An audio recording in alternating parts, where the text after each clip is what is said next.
All right, this next one is really close to my heart.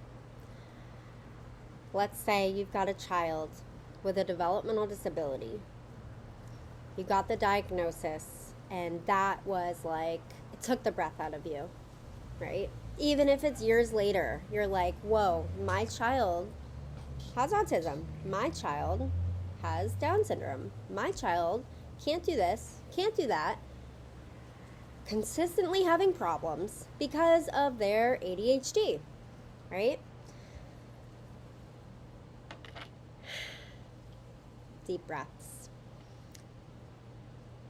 The world is hard enough to then continue to allow beliefs like this to make life even harder for our children and for ourselves does not do anyone a good service. We've got to fix this. In this video, I have a lot of ways that I really, really need you to hear if you really want to help change your child's behavior and then go from stress to actual happiness. For those of you who don't know me, hi, my name is Melissa. I'm a board certified behavior analyst, and I actually specialize in helping families go from survival mode to peace. I teach at the collegiate level. I've helped hundreds of families.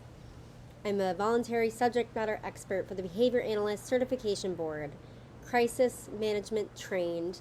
So grateful for what I do every day. And I'm so glad to be filming this video because it's so super important. All right, so we are talking about stop having limiting beliefs about what your child can do. And here's how you're going to do it. I had a video about this a little bit, but this one goes deep. Might strike some chords for you, and I really want to hear how you are taking this stuff in because it's really hard to hear, but it's so important. So please watch this over and over if you have to.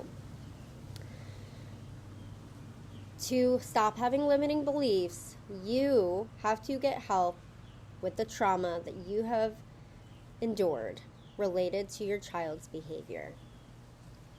Now, the trauma might be related to what the label means to you, right? Maybe your child is just born a beautiful, healthy baby, right? But you notice a difference, maybe compared to your other children, maybe compared to other children you see at the doctor's office in the waiting room or at the park.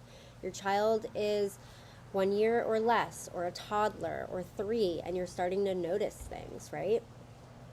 And you're like, no, I don't want to get a label because that means it's confirmed. That means that it's true that my child really won't be able to talk like the doctor might say.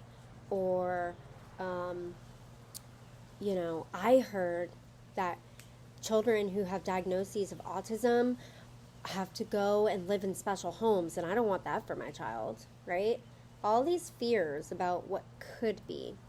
So that's one, scenario. But another is parents who, this is what I come across the most, they've actually experienced it. They've experienced the rough patches. They've experienced like daily, multiple times a day with having stress, and their child's engaging in these behaviors and they don't know why, and they're trying to discipline and just like nothing is working. That equals trauma. It's totally valid. It's completely understandable why you're feeling this way, moms and dads and teachers and caregivers and grandparents, neighbors, everyone who is close, siblings, right, who are close to this child. But I'm telling you, your children can learn. And I bet you that they've learned so many things already. We just don't see it that way. Behavior, a lot of the time, is learned. It's not necessarily the stuff we want them to learn, right? The problem behaviors. But at the end of the day, it's learned. They learned it. So now we can teach them new things. It's just a matter of how we're going to teach it, okay? It's a different way sometimes. It's a lot of repetition, right? It's kind of like if you're going to teach a typically developing child something, it might take them a week to learn it. Whereas a child with a developmental disability, it might take 6 months. It might take longer, for sure. It depends on what we're talking about here. But the point is that they can learn, they can change. But we have to allow it. And to allow it, we have to be flexible. We have to be open to uncomfortable situations. We have to be open to coaching and feedback. If we're going to throw our children into therapy, because that's what's beneficial to them, all of these trained professionals who know what to do, right? They're going to go to therapy. Yes, they have therapy after school, or they have therapy over the summer, or they're going to therapy 40 hours a week instead of school. Okay, so be it. They're in therapy. What about you? I say that lovingly, I promise. I'm giving you a hug through this video. But we have our own things going on in our brains, right? We've got our own things going on in our hearts. We've got things going on instead of our children. We've got our jobs, we've got our bills, we've got our own relationships, we've got our personal life, we've got all these things that we need to focus on. And we need to take the stigma out of therapy. We need to know that therapy is not just for somebody with a label. It's not just for somebody with problems. It's to get an objective perspective on a situation that you bring to light. And it allows for a safe place for you to express how you're feeling and what you're going through. And then the best part is, if you're receptive to it, you get usually some pretty good guidance and ideas that are not the ones that you're going to get from family and friends who you vent to. Okay? So therapy is one option. That's definitely something that I'm a big advocate for. Especially if your child's in therapy, go get therapy too. Then you can experience it together. Another one though, definitely have some support groups. And it doesn't have to be like your typical, like, we meet in a circle and sit on chairs every Tuesday and talk about our feelings. If that works for you, awesome. There are so many groups out there, go for it. But there's so many other things. You can meet, the moms or the dads of the kids in your child's class, right? They're family members, and you guys could go out to dinner once a month and just have each other.